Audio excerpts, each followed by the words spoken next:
Hi and welcome to Orlando Obsession, and in this video we're going to be talking about how things have changed in Orlando, so now and then. Our first visit to, well, today. Yeah.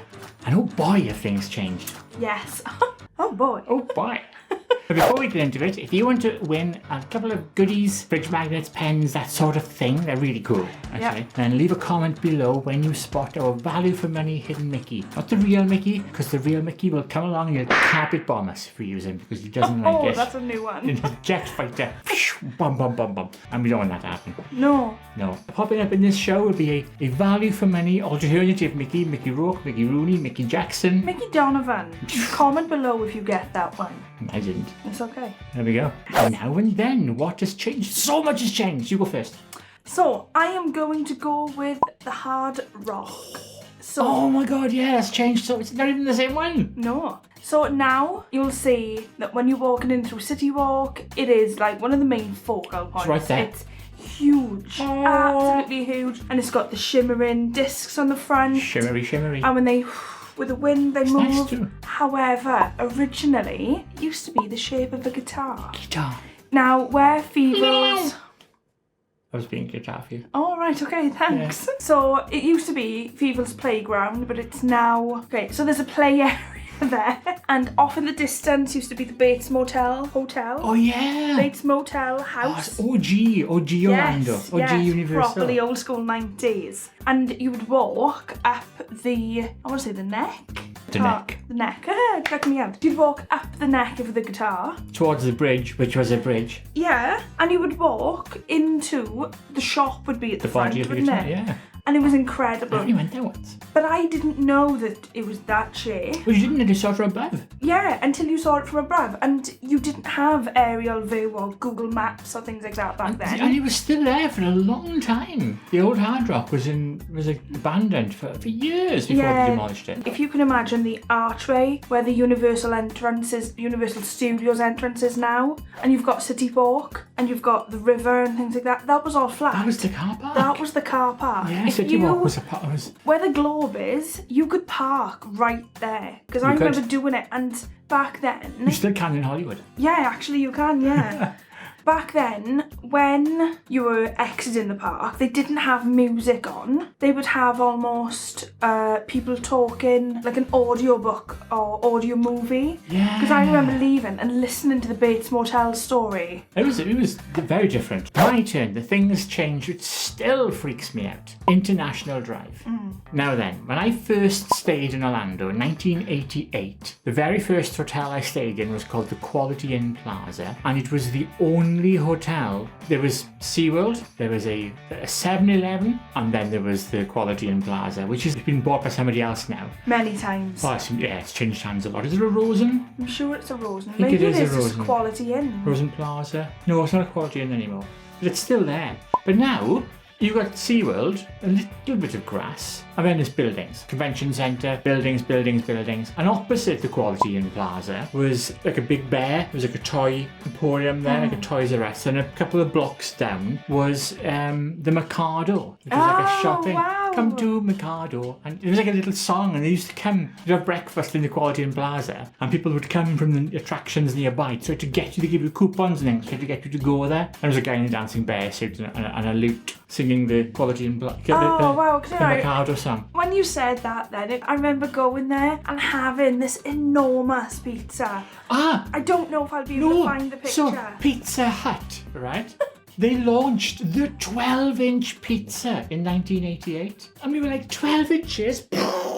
Mind blown. That's like a snack now. I don't know if I'll be able to find that. They were photo. making a 12 big inches, deal. yeah. And because the place was small, Pizza Hut is Was kind it of... in the Mikado? No, the Pizza Hut is literally in the car park. The Pizza Hut is still there, but it's now the... Oh, in the car park of the hotel? Yeah, it's right, the Pizza okay. Hut is kind of the Quality Inn Plaza's restaurant. It's got like Nice. a breakfast buffet. That's my kind of breakfast. And then the Pizza Hut is like their restaurant. But it's still there. Good hotel. Oh. Yeah, it's international. But now, and there was nothing. You'd walk up to like Fun and Wheels or a couple of go-kart tracks. There was nothing. Now it's just hotel, Orlando Eye. Anywho. Oh. So, I would say the next one, and I know you're going to have emotion, or get emotional, Communico. Oh, in the fields. So, D23 released a lot of information about the upgrades coming to Epcot. They did. And I remember going to Epcot when I was a kid and seeing things like in that Communicore, but even down to things like the Hoovers that went on their own and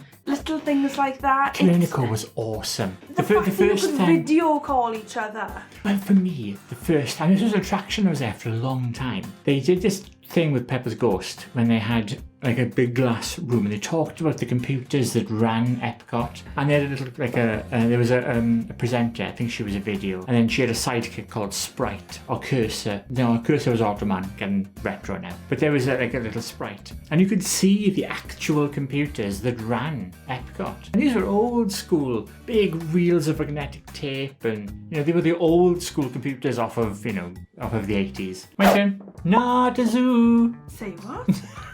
It's so cheesy. The old commercial, I don't know why this isn't really a thing. It's not a zoo. It's not a zoo. The old, before, and there was a big gap in my visiting Orlando when they opened Animal Kingdom. And there were a ton of adverts in the cinema and on television advertising the new Animal Kingdom. And they used to say that the cafe was not a zoo. It was like an African sounding word to mean not a zoo. It's not a zoo. See?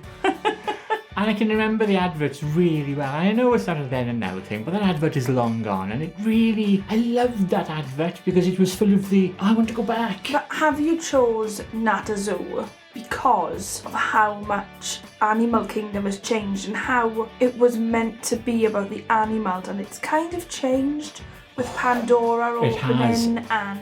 Yeah, well, and this is the thing. I mean, the Not a Zoo campaign was running. They still had the dragon in their logo because Beastly Kingdom was part of their expansion. Oh, that's another video. Which went on to become like a Universal park, which became a big chunk of Animals Adventure. That's another story entirely. Oh, that's been done actually. I think Expedition Theme Park. Yes, done a really good we video. are going to link a video below where it's probably the best video explaining it ever. Okay. So, next, we're going to talk about Pleasure Island. Now, we are going to talk about it together because Danielle We have very different memories of Pleasure Island.